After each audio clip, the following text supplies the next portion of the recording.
Amém, queridos? A paz a todos. Como estão? Ontem foi poderoso aqui. Quem é que estava aqui ontem na Fire?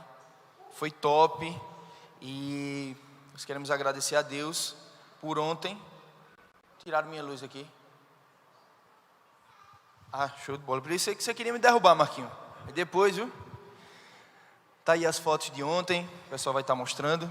Deixa eu sair aqui da frente. Depois você me envia as fotos que o homem tá me cobrando, viu? Olha, você ficou bonito, tá vendo? Amém, queridos, amém. Nós estamos aqui com a presença de Igor e Mai, para eu não errar. Fiquem de pé, por favor, são os missionários da nossa igreja lá em Caruaru. Uma salva de palmas para eles. Amém. Agradecer a Deus pela vida deles, eles estão aqui conosco desde sexta-feira, estão lá em casa passando fome, não é? E a gente fica muito feliz de vocês estarem aqui conosco. Obrigado por tudo, tá? E voltem mais. Rapaz aí do Distrito Federal.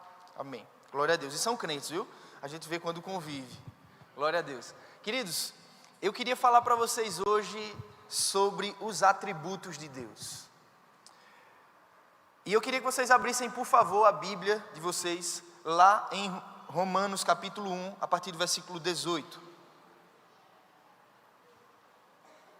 Romanos capítulo 1, a partir do versículo 18. Nós vamos passear um pouco aqui na Bíblia. Se você não for rápido de endereço, eu estou vendo aqui uma lenda viva lá atrás, Mahatma. E eu queria que você abrisse, por favor, em Romanos capítulo 1, versículo 18, para a gente iniciar a nossa palavra. Diz o seguinte, a ira de Deus se revela dos céus contra toda impiedade e perversão dos homens que detêm a verdade pela injustiça. Porque o que de Deus se pode conhecer é manifesto entre eles, porque Deus lhes manifestou. Porque os atributos invisíveis de Deus, assim como seu eterno poder, como também a sua própria divindade, claramente se reconhecem desde o princípio do mundo, sendo percebidos por meio das coisas que foram criadas. Tais homens são, portanto, indesculpáveis, porque tendo conhecido Deus, não glorificam como Deus, nem lhe deram graças, antes se tornaram nulos em seus próprios raciocínios, obscurecendo-lhes o coração insensato, inculcando-se por sábios, tornaram-se loucos. Amém? Vamos orar nesse instante, não que a oração de Edinaldo não vale, cadê ele? Está lá atrás, mas vamos orar novamente, amém? Senhor, em nome de Jesus, eu oro nesse instante para que o Senhor possa falar conosco, Deus. Eu oro pelo seu agir personalizado para cada pessoa que aqui está. Espírito Santo, nós cremos que o Senhor tem algo para falar com cada um de nós. E eu peço que o Senhor possa falar com cada uma dessas pessoas. O Senhor tem liberdade nesse ambiente, um ambiente de fé, onde nós queremos ouvir a sua palavra. E nós pedimos que o Senhor possa, Espírito Santo, falar conosco. Que eu não possa impedir, Senhor, atrapalhar o seu mover, o seu agir, para tudo aquilo que o Senhor quer falar nesses dias, nesse momento. Em nome de Jesus. Amém? Amém, queridos? Vejam, hoje a gente vai falar sobre os atributos de Deus. O que absolutamente seria atributos? Qualidades. O que é que Deus é realmente? Você já pensou sobre isso? Alguém aqui já parou para pensar sobre Deus? Sobre quem Deus é, sobre a sua infinitude, o seu eterno poder, sobre o seu amor, sobre a sua soberania? Quem já parou para pensar sobre isso? Eu confesso a vocês que quando eu começava a pensar sobre isso, eu parava um pouco logo, porque é muito difícil. Imagine você pensar sobre um Deus que pode todas as coisas. Não existe nada para Ele que Ele não possa fazer. Imagine você pensar nisso, uma pessoa que não tem obstáculo algum, que ninguém pode impedir, que ninguém pode dizer assim, olha, você não pode fazer isso. Alguém que está em todos os lugares ao mesmo tempo. Alguém que é 3 pessoas em um. Você já pensou na Trindade já? Pô, eu pensava na Trindade, eu ficava, e dava tilt, minha cabeça ficava meio estranha, porque não dá para entender algumas coisas. Como é que é Jesus, Espírito Santo e Deus, e eles são um ao mesmo tempo? Como é que a gente pode entender esse tipo de conhecimento? Mas a gente precisa pensar nessas coisas, porque o nosso Deus é assim, amém? O nosso Deus é desse tamanho. Então, o meu objetivo hoje aqui pela manhã com vocês é trazer talvez aí uma fagulha do que seria esse nosso Deus, que é gigante, e muitas vezes a gente quer colocá-lo num local inferior, talvez até do nosso tamanho, né? Marcos estava aqui ontem do Sal da Terra e ele estava falando, isso é verdade, as pessoas no sertão têm muitas vezes a ideia de pegar um padre Cícero, amarra ele, coloca ele de cabeça para baixo, lá, para que ele possa resolver o casamento ou qualquer outro tipo de coisa. E essa idolatria que a gente tem como nordestino, ou até como brasileiro, né? Você pode ver, brasileiro ele sempre precisa de alguém como uma figura paterna, um homem que vai vir salvar, que vai me ajudar, se não for ele as coisas não mudam, seja de um lado, seja do outro. A gente parece que tem isso, né? Então pegava aquele santo, colocava de cabeça para baixo, e a gente passa a pensar no nosso inconsciente que o nosso Deus é do mesmo jeito. Aí você diz, não, será assim não? Quando Deus não faz o que você quer, porque Ele é livre para fazer o que Ele quiser, isso é um dos atributos dele, soberania. Você fica com raiva, você acha que tem que colocar Deus na parede, e muitas vezes quer colocar Deus na parede, contra a parede, com a sua própria fé, não é? Você diz assim, eu estou fazendo tudo certo, Senhor, então o Senhor é obrigado a fazer tudo do jeito que eu quero, e Ele não é obrigado a nada. Deus é Deus, Ele faz do jeito que Ele quer, na hora que Ele quer, e da forma que Ele quer. Amém? E nós precisamos entender isso e agradecer a Deus, porque Ele é assim, porque a boa verdade é que se Deus fizesse tudo que a gente queria fazer, o negócio estava difícil. Quem já fez oração que depois disse, se Ele tivesse respondido aquela oração que eu fiz, estava tudo acabado?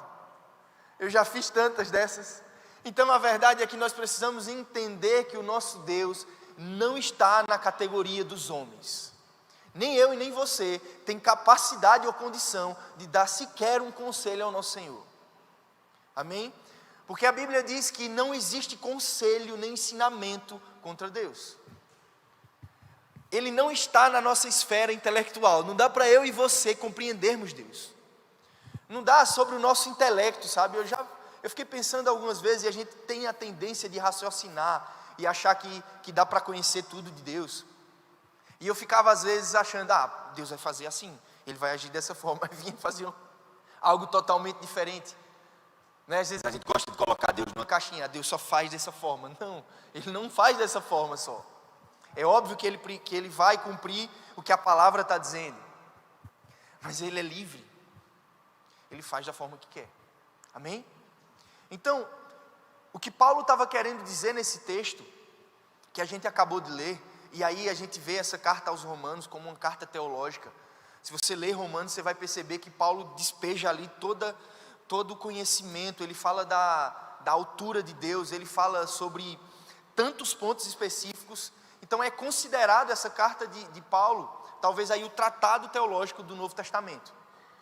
Então Paulo quer dizer nesse texto, de forma resumida, tá pessoal, que não dá para a gente aprofundar tanto, é que a ira de Deus é um fato, ela vai acontecer. Certo? E ela se revela contra as pessoas, ou contra nós, contra todos os seres viventes, a partir do momento que nós não queremos conhecer, ou pelo menos sabendo quem Ele é, estamos o colocando de lado. Nós estamos deliberadamente negando o conhecimento de Deus. E quando fazemos isso, a ira do Senhor vem sobre nós. Como é que a ira do Senhor vem sobre aqueles que não querem conhecer o Senhor? Porque você pode dizer assim, mas ninguém pregou para a pessoa, mas as estrelas estão pregando. As árvores estão pregando. Você já parou para olhar a infinitude e a quantidade de coisas criadas pelo Senhor? O mar, o céu, as estrelas. Isso prega sobre o nosso Criador. Não é uma obra de um relojoeiro cego. Você não tem condição de dizer que aqui uma árvore ou as estrelas foram criadas do nada. Soltou-se uma bomba lá e criou. Isso não existe. Tem que ter mais fé para acreditar nisso do que ter fé para acreditar na nossa fé. Então, se você começar a verificar essas coisas, você vai perceber que existe alguém por trás, e alguém de uma mente brilhante, alguém que não tem a condição da gente compreender. Então Paulo está dizendo, quando você passa a negar o conhecimento, você é entregue. Como é que as pessoas aí fora estão entregues? Entregue a bebedeira, entregue a prostituição, entregue a tantas coisas, ou seja, entregue a si mesmo, estão negando Deus. E aí Deus deixa com que eles fiquem naquela condição.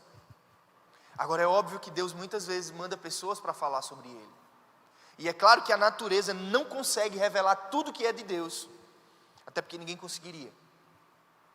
Então eles negaram, essas pessoas negaram, e aí a gente como povo de Deus não pode negar, nós precisamos conhecer o nosso Deus, e eles negando deliberadamente o conhecimento de Deus, que facilmente está na criação, eles estão integres à denegação.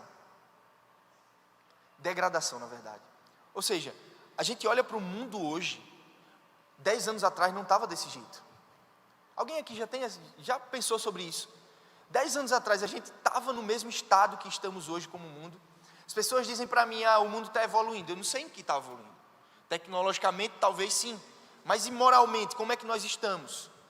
A gente saiu para evangelizar esses dias aqui no Festival de Inverno, e a gente comentava em casa, eu, Igor e Mai, e a gente percebeu o local onde aquelas pessoas estão.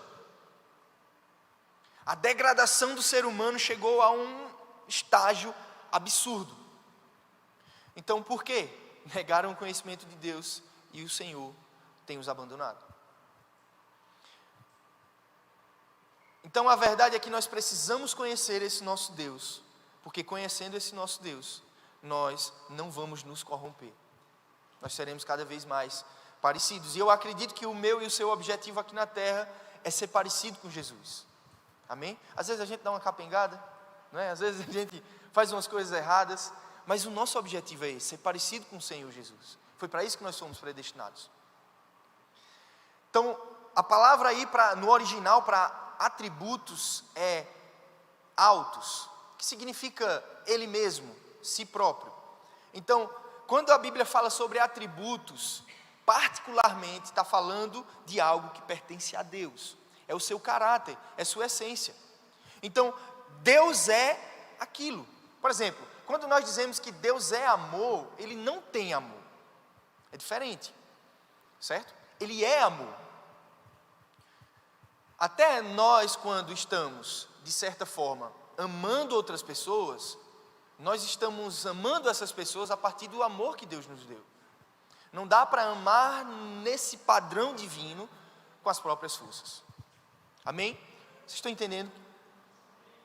Então o ponto de partida, e aí eu queria deixar algo claro aqui para nós.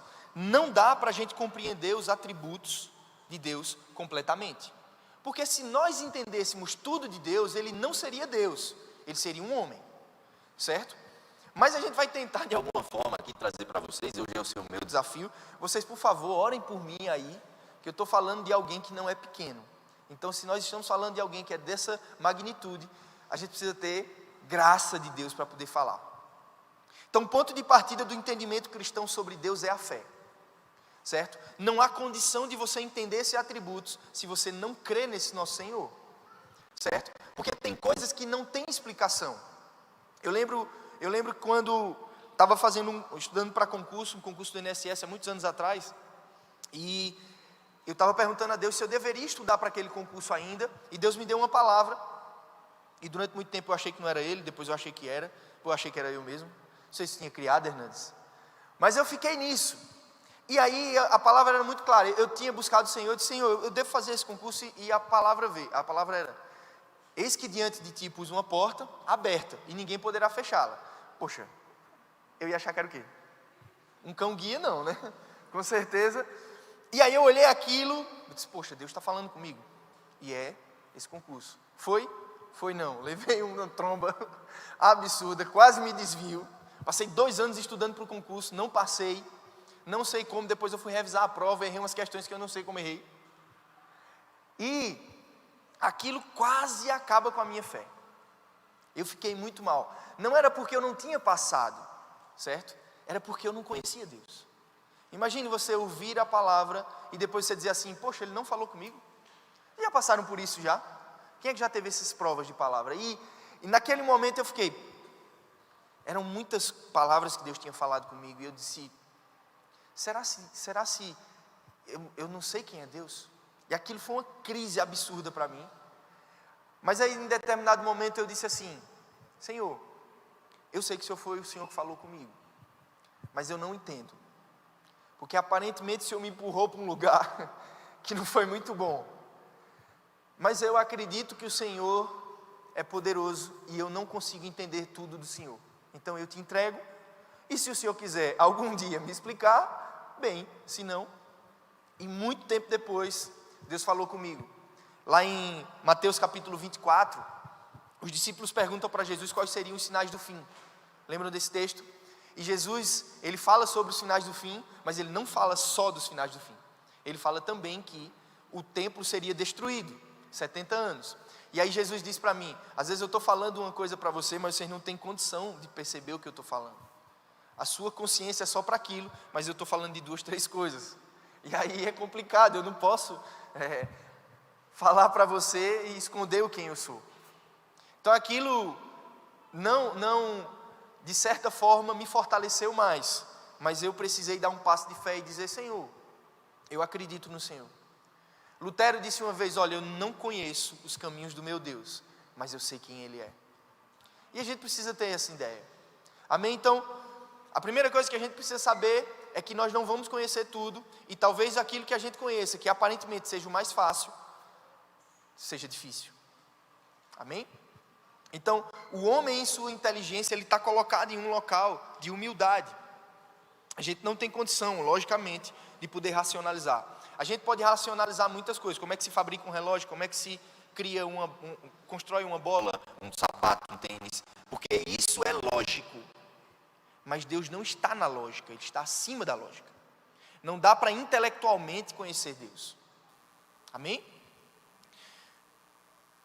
Então o primeiro atributo de Deus que eu queria falar para vocês hoje é autoexistência. Deus é autoexistente. O que é que significa isso? Deus não tem origem. Você já viu uma criança perguntando para o pai, ou até uma pessoa mais velha, e a pessoa diz assim, de onde é que Deus veio? Se eu sei, Ele é. Não tem de onde Ele veio. A criatura tende a perceber, e a criança muitas vezes faz isso. Minha filha ainda não me fez essa pergunta, mas eu tenho certeza que ela vai perguntar. De onde é que Deus veio? Você já se perguntou? Quem já se perguntou aqui, de onde é que Deus veio? É porque a verdade é que a gente tem a noção de que Deus é um ser criado, porque nós somos criados. Mas Deus não está nessa esfera de criação, Ele foge a isso. Então Deus não tem origem. Lembra do que é que Ele falou para Moisés? Moisés disse, eu vou dizer o que de você? Vão me perguntar quem é seu nome? Ele disse, eu sou o que sou. E o verbo que ele utiliza é o verbo ser. Ou seja, Ele era, Ele é e será. Não tem essa história de que teve um momento de um ponto de ignição para Deus. Ele não foi criado em um dado momento. Não existe isso para Ele. Ele é.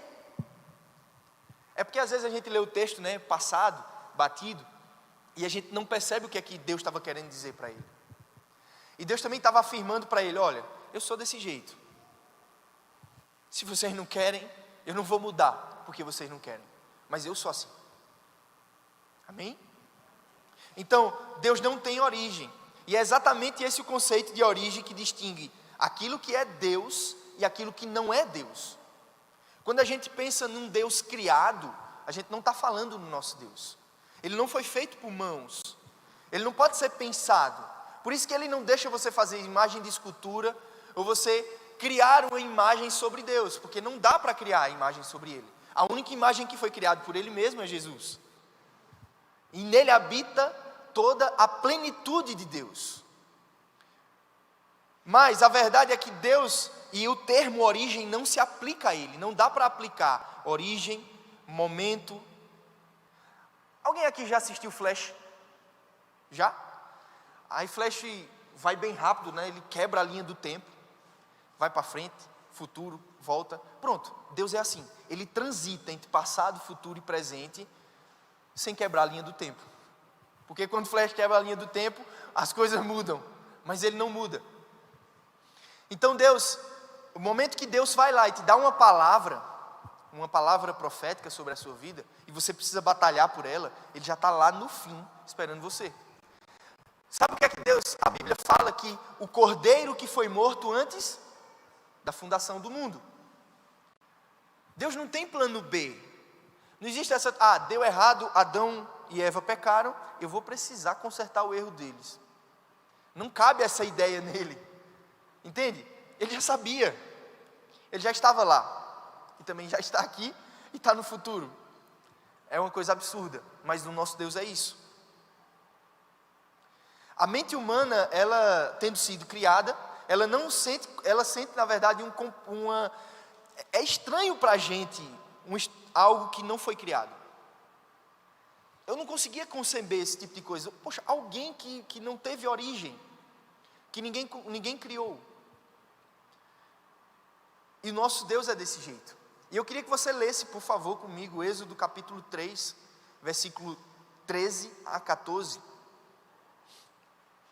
Nós vamos ler também daqui a um tempo alguns versículos que vão falar sobre essa autoexistência de Deus. Êxodo capítulo 3, versículo 13 a 14. Por favor, diz o seguinte: Disse Moisés a Deus: Eis que, quando vier os filhos de Israel e lhes disser: O Deus de vossos pais me enviou a vós outros, e eles me perguntarem: Qual é o seu nome? Que direi?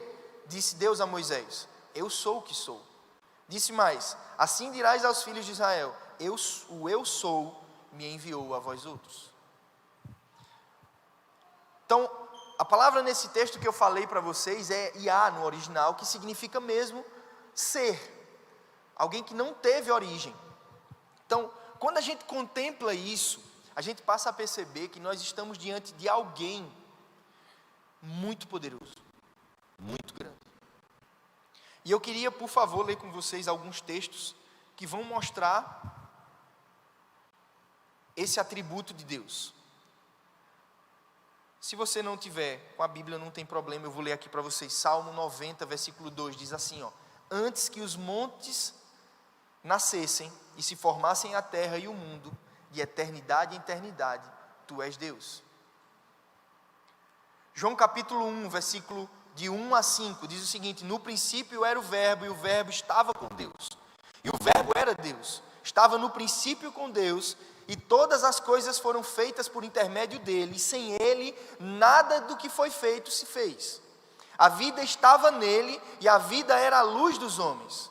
A luz resplandece nas trevas, e as trevas não prevalecem contra elas.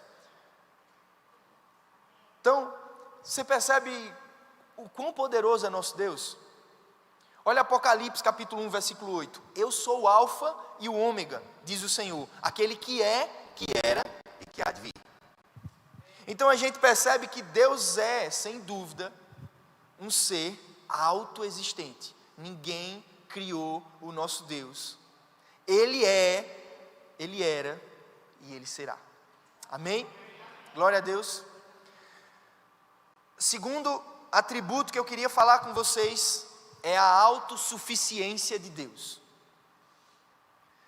Lá em João capítulo 5, versículo 26, se vocês puderem abrir, se não, acompanhem a leitura. João capítulo 5, versículo 26, diz o seguinte, se o meu computador me ajudar, até ele não consegue compreender Deus, está vendo? Em verdade vos digo, 26 na verdade, porque assim como o Pai tem a vida em si mesmo, também concedeu ao Filho ter a vida em si mesmo. Então você vê que Jesus estava dizendo, o Pai tem a vida em si mesmo. E quando eu falo que Ele é autossuficiente, o que eu estou querendo dizer é que Deus não tem necessidades. Não existe sequer uma necessidade para Deus. Ele não tem sede. Sabe o que é que às vezes eu vejo nos apelos dos missionários, e até de outros cantos? Parece que a gente está querendo ajudar Deus. Dizer assim, por favor, vão evangelizar em tal local, porque Deus precisa da sua ajuda. Meu querido, Ele não precisa. Não existe necessidade para o nosso Deus. Essa história de que você está ajudando Deus, a gente tem que olhar para si mesmo e entender que não dá, a gente não chega nisso. E às vezes a gente está querendo fazer as coisas para o Senhor, porque está com pena, sabe, eu tenho que fazer a obra porque alguém não vai fazer. Meu irmão, a pedra se levantaria e faria a obra, se Ele quisesse. A gente não pode estar nessa dimensão, achando que a gente está ajudando Deus dessa forma. Eu quero cooperar com Ele, por óbvio, porque ele fez um propósito, ele tem um propósito e uma vocação para mim e para você, aqui na terra. Mas isso não significa que se eu não fizer, ele não tem condições de fazer sozinho. Não existe necessidade para ele. A gente olha para nós mesmos e fica assim, poxa, eu estou com sede, eu estou com fome. Eu não comi nada ontem. Eu não fiz isso. Eu preciso. E o ser humano é cheio de carências. Você acha que Deus é carente e precisa da sua adoração aqui na frente? Talvez Deus precise que você venha aqui e se ajoelhe, porque senão ele vai ficar mal. Isso não existe. Deus é suficiente em si mesmo. Não existe nada que falte nele. Ele é aquilo que é em si próprio, no sentido de tudo. Não existe nada nele que tenha debilidade ou necessidade. Vocês já pararam para pensar nisso? Quando a gente às vezes fica achando que a gente precisa fazer alguma coisa para Deus. Não dá. E aí o que eu quero dizer para vocês é que nós não estamos na mão de um Deus fraco, impotente. Talvez eu não sei o que fazer. E aí você vai para ele não sabe o que fazer. Sabe aquela coisa que você vai para ele orar e diz assim, eu vou orar para Deus, e aí você acha que talvez ele não saiba o que é que vai fazer? Isso não existe para ele. Não saber alguma coisa não está no dicionário de Deus. Ele sabe todas as coisas. Toda a vida está em Deus e vem de Deus. Da mais baixa forma, vida inconsciente, até a vida mais alta e consciente. Nenhuma criatura possui a vida em si mesmo. Somente quem possui a vida em si mesmo é Deus. Então, quando a gente percebe isso, a gente percebe que, além de que Deus não tem origem, Ele também não tem a vida dependente de outra pessoa. Então ninguém pode dizer a Deus e chegar para Ele e dizer assim, eu te dei alguma coisa. Por isso que Paulo disse, que ninguém poderia chegar para Ele e dizer, quem primeiro deu a Ele, para que possa ser restituído? Ele é a origem de tudo, Ele fez tudo, Ele é tudo. E Ele sustenta tudo pela palavra do seu poder. E a boa verdade é que a terra ainda tem algo a ser dado, ou ainda está em um equilíbrio, porque Ele tem sustentado. Porque senão, não estaria. A necessidade é uma palavra que se aplica a mim e a você, não a nosso Deus. Ele tem a vida em si mesmo e só Ele é capaz. Você vê que quando Jesus ressuscitou, Ele foi lá com os discípulos e, da mesma forma que Deus fez, lá em Gênesis capítulo 1, Jesus lá em João, Ele sopra a vida nos discípulos. Então, Jesus é aquele que dá a vida para as pessoas. Então, para se dar a vida, Ele não pode não ter a vida. Amém? Vocês conseguem entender isso? Que Deus não é um Deus criado, que Deus não é um Deus que tem necessidades, que precisa da minha e da sua adoração. Aí você pode perguntar, mas por que Deus exige a adoração? Porque Deus é o único que pode exigi-la. Nenhum outro homem pode, nenhuma outra pessoa pode exigir adoração, porque Ele é o Criador de todas as coisas. E a partir do momento, não é porque Deus quer de alguma forma ser elevado, Ele vai se elevar mais para onde? Ele já é elevado. Talvez a nossa adoração eleve, talvez para as pessoas que vejam a gente adorando, aquilo possa ser elevado o nome do Senhor, mas Deus não fica melhor porque eu e você estamos adorando Ele, isso não existe. Ele já é. Então, quando a gente olha para um Deus desse tamanho, a minha pergunta para mim e para você é, como é que Ele quer se relacionar comigo e com você? Alguém nessa magnitude, alguém desse tamanho, que não tem origem, que não precisa de nada, que não tem nenhuma necessidade, Ele vem, desce à terra, faz-se numa criança, morre numa cruz, por mim e por você. Eu não sei por que Ele fez isso. Eu sinceramente não faria, mas eu sou eu, né? E não dá para a gente comparar com Ele. A palavra necessário é inteiramente estranha a Deus. Sendo o ser supremo, é impossível que Ele seja mais elevado. Nada está acima dele, nada está além dele. Qualquer outro movimento em direção ao Altíssimo constitui uma elevação para a criatura, para longe dele, em declínio. Então, se a gente passa a pensar que Deus está em necessidade e por isso a gente precisa fazer alguma coisa para Ele, já não é Deus, é outro ser, não é o Deus bíblico. Então eu queria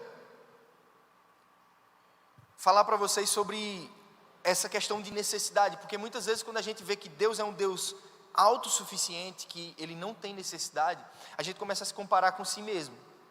Poxa, eu tenho tantas necessidades. Quem tem necessidade aqui? Acho que também se levantar a mão, não sei onde você está. Mas eu e você temos necessidades. E nesses últimos meses, nesse último ano, na verdade, eu pedi demissão dos Correios. Deus tinha me dado uma palavra e eu estava muito em dúvida se era Ele mesmo falando, mas Deus usou minha filha. Não vou poder contar agora, mas acho que eu já contei para vocês. Mas eu entendi que Deus queria que eu saísse.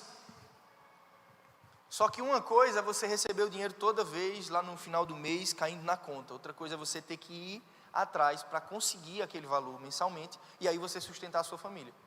E uns 3 meses atrás, a gente passou uns 2 meses, entrando muito pouco dinheiro, e aquilo começou a me desesperar. E eu comecei a ficar muito preocupado com aquilo, pesado. Eu vinha para o culto, não estava conseguindo adorar, eu não estava conseguindo orar. E aí, eu decidi entregar a Deus.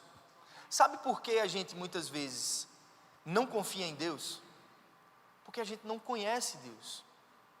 Você acha que existiria alguma dificuldade para um ser desse tamanho que eu estou apresentando aqui dispor de um valor para você poder completar a sua renda? O que é 10, 1 milhão, 2 milhões, trilhões de reais para nosso Deus? Nada. Eu lembro uma vez a gente estava num acampamento e, poxa, a gente estava orando por todo mundo, mas parecia que as coisas não estavam funcionando, as pessoas não estavam recebendo. E aí eu estava assim do lado, eu fui orar um pouco, e aí Deus disse, falando comigo, disse assim: acabaram? Eu posso fazer? Aí, quando ele disse isso, aí ele me falou assim: vê o que é que eu vou fazer agora. Rapaz, veio um vento. Sabe aquele momento de poder de Deus, as pessoas recebendo, nego caindo, ajoelhando, línguas, presença, as pessoas ouvindo Deus, chorando. Aí eu comecei a perceber, poxa, a gente fez esse trabalho todo mundo estava aqui correndo, fazendo isso e isso, mas quando Ele quis fazer uma coisa, não teve quem impedisse. E o nosso Deus é assim. Amém? E aqui a gente entra num atributo complexo, tá? Os calvinistas e os arminianos de plantão já vão pensar nesse ponto, que é a soberania de Deus. A verdade é que a soberania de Deus é algo bem complexo e bem difícil de se compreender, porque muitas vezes ela se relaciona com 2 pontos, a meu ver, principais. O primeiro deles é responsabilidade do homem. Se Deus é soberano, onde está a responsabilidade do homem? E o segundo ponto é, se Deus é soberano, por que existe o mal? Quem já pensou nisso? Eu já pensei várias vezes, já me perguntaram várias vezes. Se Deus é soberano e Ele é tão poderoso assim, por que o mal existe? E eu queria que vocês lessem comigo Isaías capítulo 45, versículo de 5 a 7.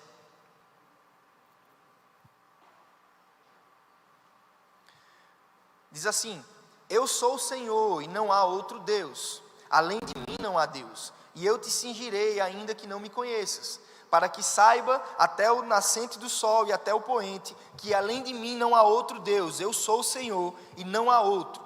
Eu formo a luz e crio as trevas, eu faço a paz e crio o mal. Eu, o Senhor, faço todas as coisas. Crônicas 29, 11.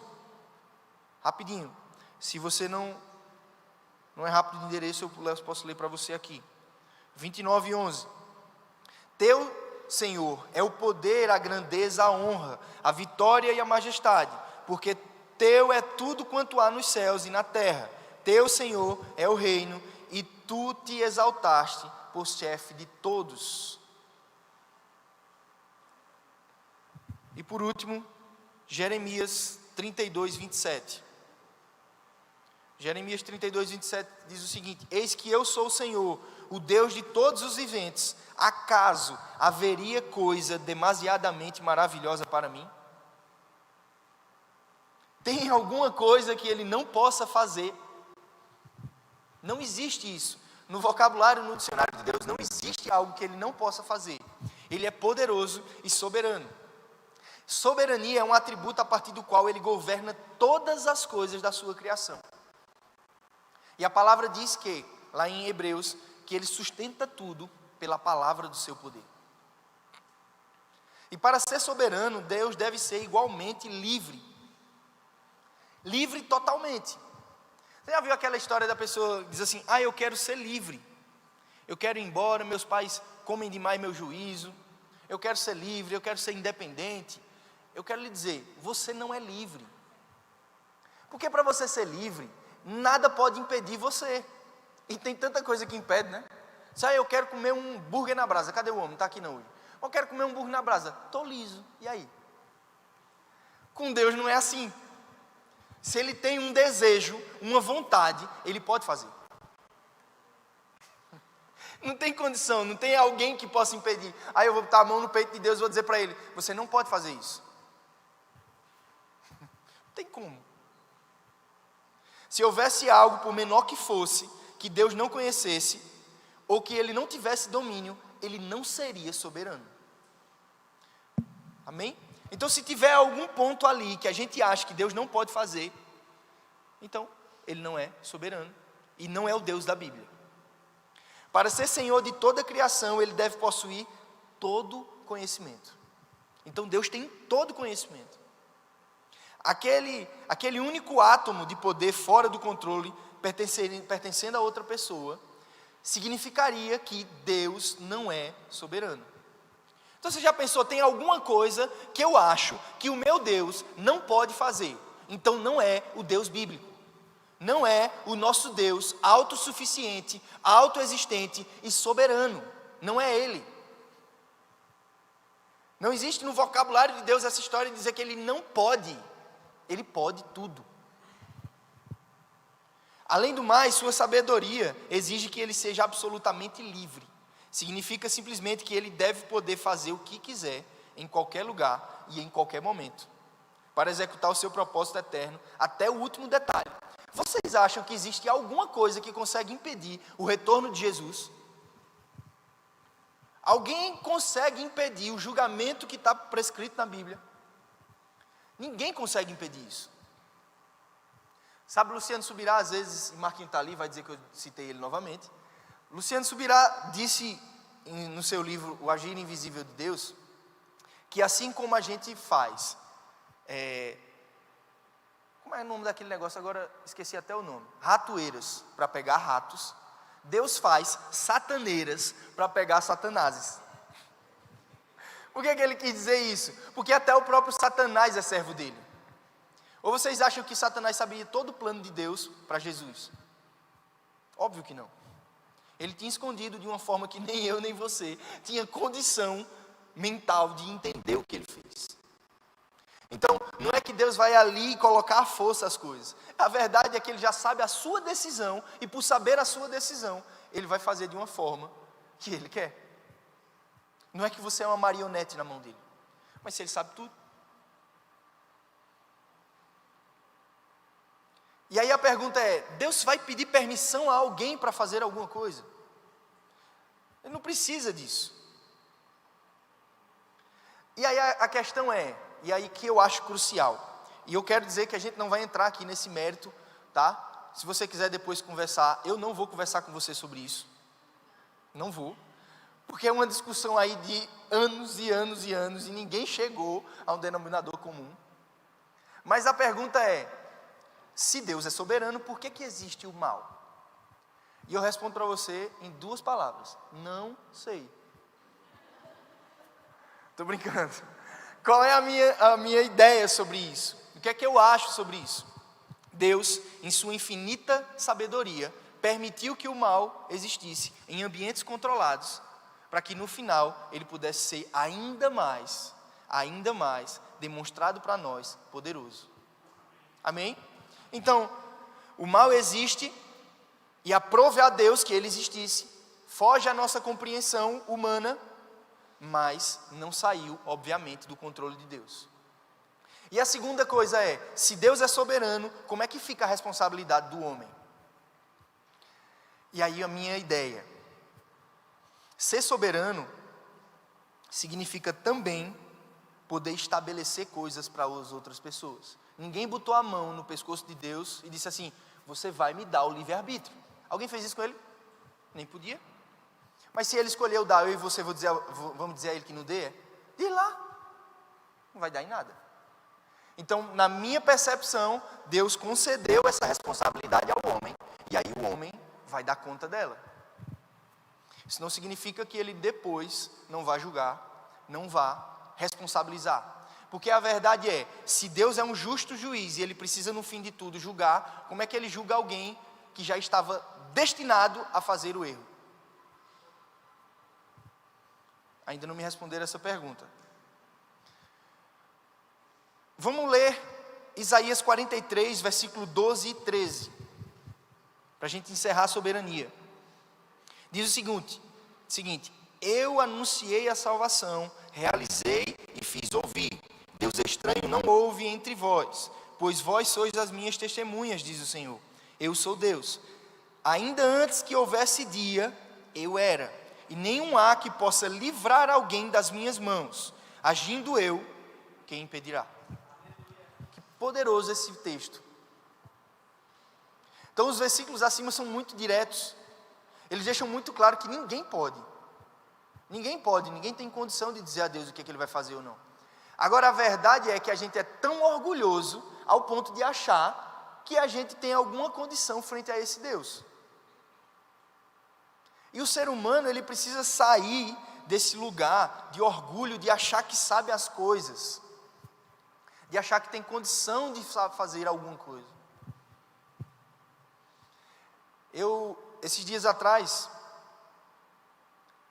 eu fiz a seleção para um mestrado, e eu queria muito fazer o mestrado, porque eu sou professor, e a gente precisa continuar estudando, para poder aprender mais, e aí poder dar aulas melhores, enfim. E aí eu fiz a seleção do mestrado, eram 5 vagas, uma vaga para o cadastro geral, e uma vaga para cotas afirmativas, e 4 delas para geral. Eu fiquei em 5º. E aí eu lembrei que o pastor tinha ficado na 7ª colocação, e eram 6 vagas. E a pastora disse assim para ele, não, bem, não é assim que a pastora fala? Não, bem, já é seu, Deus não iria fazer isso. E aí aplicou fé, o pastor entrou no concurso. O que é que eu fui fazer? O mesmo. Deu certo? Deu não. E aí eu comecei a agradecer, pedir, disse, Deus, obrigado, porque o Senhor me fez passar, e tudo, fé. E aí, quando eu fui olhar lá, se alguém tinha desistiu das outras linhas de pesquisa, e não desistiu ninguém de mim. Eu disse, está de brincadeira. O pai, aí eu até brinquei, né? Senhor, não tinha como nenhum ter ali adoecido. Não, alguma coisa assim, não vou pedir para matar não, mas pelo menos não tivesse ido. E aí não foi. E aí eu fiquei como um aluno especial, pude pagar algumas cadeiras, que eu tinha ficado no cadastro de reserva. E aí, paguei algumas cadeiras e no outro ano eu fui de novo tentar o mestrado. E aí eu pedi para um amigo meu fazer a inscrição, e aí ele fez a inscrição errada. Era para ser a inscrição para mestrado, foi para doutorado. E aí mais um ano. E eu disse, o Senhor é soberano. Eu não sei porquê. Eu tive vontade de matar o meu amigo, mas está nas mãos do Senhor. Ele está aqui na frente, Marquinho, me ajuda demais. Mas Deus é soberano. Ele faz do jeito que Ele quer. Eu não sei porque eu não fui, mas eu confio nele. Amém? Qual a probabilidade? Mark é um cara muito detalhista. Se vai fazer uma coisa para você, ele fica pensando nos detalhes. qual a probabilidade dele ter errado? É pequena. Então, provavelmente, Deus em sua sabedoria e soberania não permitiu.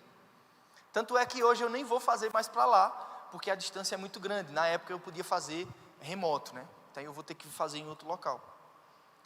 Mas a verdade é, o nosso Senhor é soberano na nossa vida. Ele faz do jeito que Ele quer.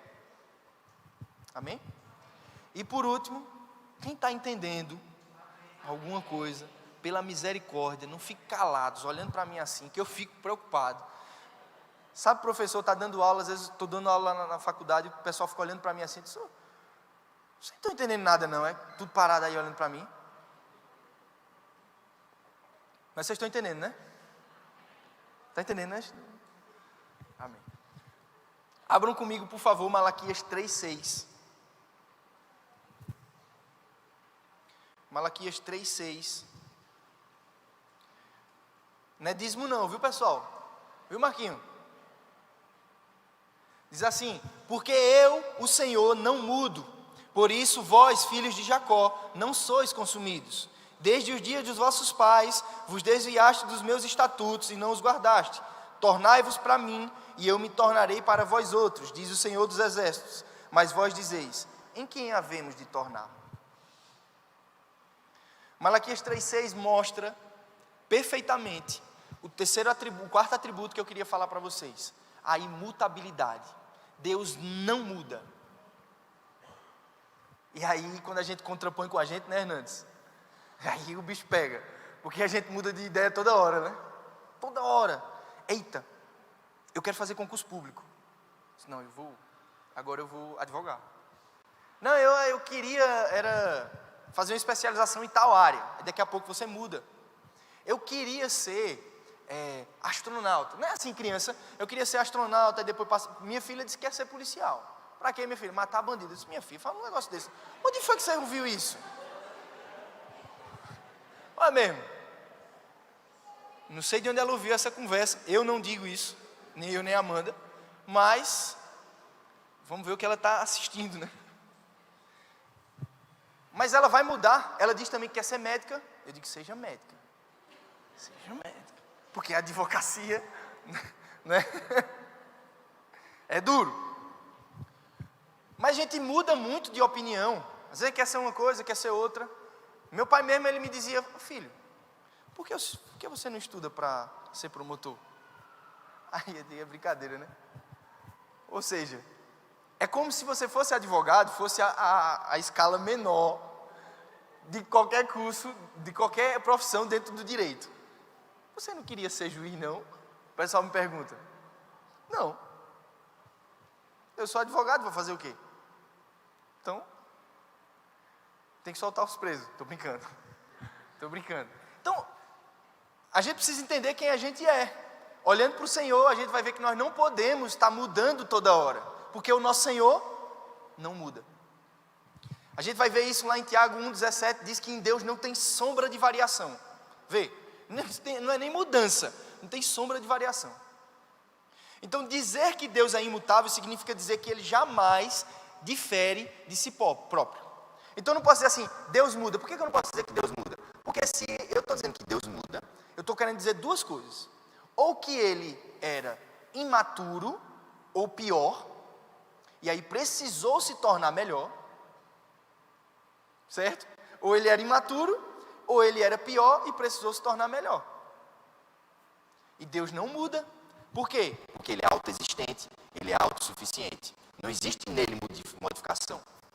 Ele não é um ser composto como eu e você, que tem um caráter complicado, que precisa que Deus vá lá e nos mude. Ele não é assim. Não tem dentro dele uma parte que seja inferior, que seja uma parte menor e que ele precisa modificar para melhorar um pouquinho. Tá? Não é que Deus no Antigo Testamento era um Deus ruim e aí ele converteu para o segundo. Isso não existe. Ele era assim sempre. Ou vocês acham, vocês já leram o Antigo Testamento, a quantidade de pecado que o povo de Israel fez, e Deus não matou aquele povo? Fosse eu, disse: Hiroshima e Nagasaki, pum, acabava tudo. Mas ele não perdoava. Então o conceito de um Deus em crescimento ou em desenvolvimento não existe nas Escrituras. Você não vai ver isso lá nas Escrituras, Deus melhorando. Ele não se melhora uma coisa que é perfeita. Não se melhora uma coisa que não tem como melhorar. Se ele melhorasse, ele não seria Deus. Se ele ficasse melhor, Natan, ele não seria Deus. Seria? Não. E melhorar ou ficar melhor significa que ele seria composto por algumas partes. E tem uma parte dele ali que não é tão boa. E com o nosso Deus não é assim. Não tem uma parte que precisa converter. Não tem isso para ele. Ele é imutável, porque é perfeito, autossuficiente e soberano. Amém? Ele deve ir melhor ou pior. E aí a gente poderia ver aqui, né, que ele estava indo, se ele pudesse mudar, de um estado de piora para um estado de melhora. Vê que absurdo a gente achar isso de Deus. E às vezes a gente acha que ele muda, né? Quando eu estou dizendo a Deus que ele muda, eu estou dizendo, ó Senhor, o Senhor era piorzinho e agora está melhorando. Complicado dizer isso. Você tem coragem de dizer isso a Deus? Eu já disse umas coisas meio desmanteladas para ele em oração. Alguém já disse? Eu já disse. Às vezes eu pensei que... Vocês já leram Jeremias e Lamentações, o que Jeremias disse? Eu amaldiçoo o dia que eu nasci. Se a minha filha faz um negócio desse comigo, eu não sei o que eu digo a ela. Vê. E Deus permitiu que ele dissesse. Porque ele sabia que era aquilo tudo que estava no coração de Jeremias. Não tem como Deus mudar para melhor. Sendo ele perfeitamente santo, ele jamais foi menos santo, ou ele jamais vai ser mais santo hoje, ou será mais santo no futuro. Ele não nos ama menos hoje, e vai me amar mais amanhã, e menos lá atrás. Não, ele ama hoje, amanhã e ontem. Ele não muda nisso. Ele é igualmente incapaz de mudar para pior. Nenhuma deteriorização da sua natureza é possível em Deus. Não tem como ele ter... poxa, tem uma área da minha vida aqui que eu não estou bem e eu preciso mudar. Como a gente faz, né? Quando a gente olha para a gente mesmo, a gente vê tanta área que precisa mudar. Quando Deus olha para ele, não tem isso. Não tem como ele mudar. Ele não consegue. Não é que ele não consegue, é que não tem para mudar, então eu não vou mudar. Ele é assim. Então, aquilo tudo que Deus é, ele sempre foi. Tudo que ele foi, ele sempre será. Tudo aquilo que ele é, ele sempre foi. E tudo aquilo que ele será, ele também já era. Ele não mudou. Nada que Deus jamais tenha dito a seu propósito será alterado. Você acha que alguém poderia... Veja, você já pensou na quantidade de versículos bíblicos que tem explicando como seria a vinda de Jesus? Já pensaram nisso? Ele viria da descendência de Davi, certo? E precisaria ser na 14ª geração, depois do cativeiro. E aí ele precisava vir ali. Ele deveria nascer onde? Em Belém. E aí constrói-se um censo lá, na hora, para Maria e José ter que ir para Belém para se ter. Ele teria que depois andar num jumentinho, filho de uma jumenta. Ele teria que ir para o Egito, porque a Bíblia diz que do Egito eu chamei o Redentor. Você tem ideia que isso foi profetizado 740 anos antes dele vir? Não há quem consiga impedir o nosso Deus. Amém? E aí, para a gente encerrar, eu queria dar só um exemplo sobre essa imutabilidade de Deus, quando a gente olha para nós mesmos. E eu queria pedir inclusive para o louvor subir, e se você puder ficar em pé, para vocês acharem que está acabando, certo? Há algum tempo atrás, eu e a Amanda, a gente não tinha brigado não, tá pessoal? Porque crente não briga, tem excesso de comunhão.